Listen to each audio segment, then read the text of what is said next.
Yo, what up, street dogs? All right, another thought.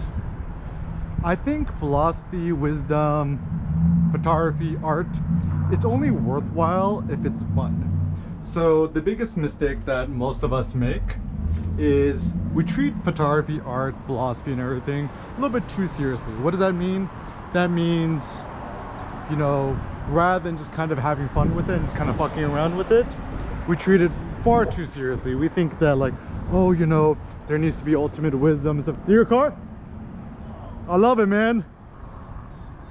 So rather than thinking about, you know, just like knowledge and wisdom as just kind of a fun pursuit, thinking that somehow there's some sort of ultimate purpose and stuff to it.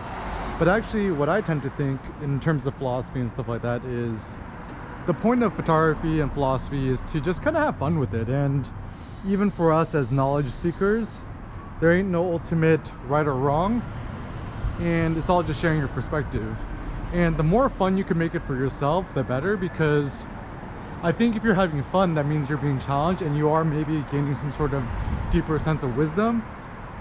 So in terms of your arts, your philosophy, everything in between, keep having fun with it.